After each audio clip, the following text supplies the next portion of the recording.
With no semi-independent skills, basically we were set up to fail. However you look at it, we were set up to fail. If you have for example, I'm not an animal, but if you have an animal in the zoo, you cannot release it back into the world because it's not equipped. It's not equipped. It didn't grow up in the world. It's not equipped. It's on a fail. Exactly the same process happened from care. I got moved, 15, no semi-independent skills, nothing. Put into a B&B, and shortly after that I went to jail. Came out of jail, and it's just been that same vibration, getting moved from care home to care home, followed me throughout my whole life. And I started moving up, I started taking out drugs to suppress my pain, to ease my realization, you know what I mean, just to be able to function. So I've got an addiction now, as well as multiple afflictions and traumas which I've been going through since adolescence. I'm just there, went from one bad situation to the next, came out, and that same cycle continued throughout my whole life. I've been homeless, other stuff, and just the drugs, constant back and forth, like tug of war with addiction, trying to get to grips with it, picking myself up constantly, busting myself up, going again, tight. And I remember specifically bullet points throughout my life. Like, why am I going through this, Lord? I remember specifically bullet points in my life. It has to be for a reason. It has to be. And I grew up in a church. I never knew Jesus. I loved it. I went there. I never knew Jesus. I didn't have a relationship with Jesus. When I was going through my afflictions, people would say, pray, and I would go and pray for a second.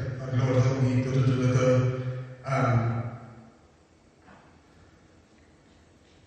and then I'll be back out there in the life that I was living, and all the distractions before me. I believed I wasn't practicing. God was not at the forefront. He was not the chief cornerstone. He wasn't there. He was seventh, eighth.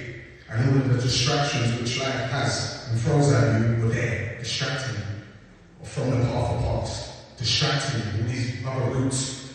And I've gone down many paths, like I said, and now I'm on the path of paths. Amen. And now it's time to cross-reference. It's time to cross-reference. I've got data and stuff up there. I've tried every other route. I've tried to fill that void which was unfillable through drugs and through so much stuff, you know what I mean? And it will give you that illusion that and I've been there, and only God can fill that void. Only God can fill that void.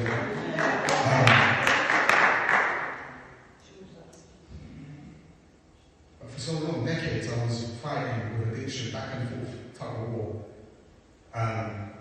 Constantly fighting, going to prison. I've done a long time in prison, back and forth sentences, addiction, being homeless. I grew up in institutions, I was in care. I've had losses. Like now, I've had losses. My mum died, I was in prison, I couldn't go to the funeral.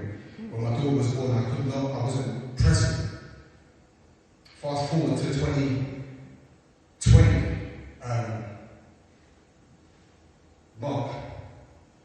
2020, at the beginning of COVID, I was homeless. I was staying in between addresses.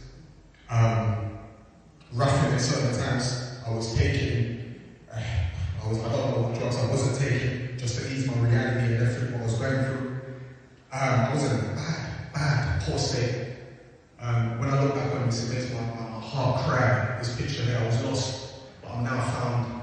I was blind, but I can now see. This picture here went out to millions. This was a vulnerable person who was homeless, suffering from addiction and a multitude of afflictions, and suffered. Suffer's an understatement word to understatement. Understatement to the word suffering, that is an understatement. And I'm here. This picture went out to millions upon millions. I think even more. It went on social media, it went on all the news platforms and newspapers. This picture went out to millions, hundreds of millions of people here, the United States, Europe, the world. The beginning of COVID.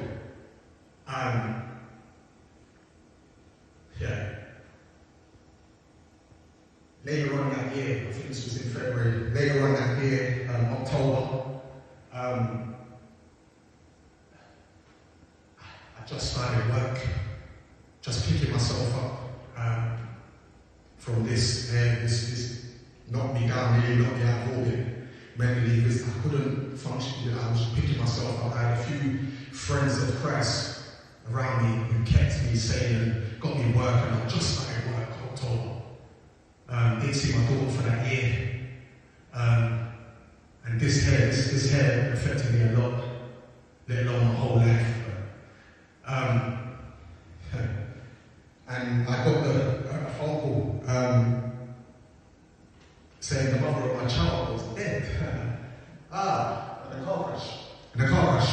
Same year, I took this long hair. I got this. I got this look. She's dead. She died.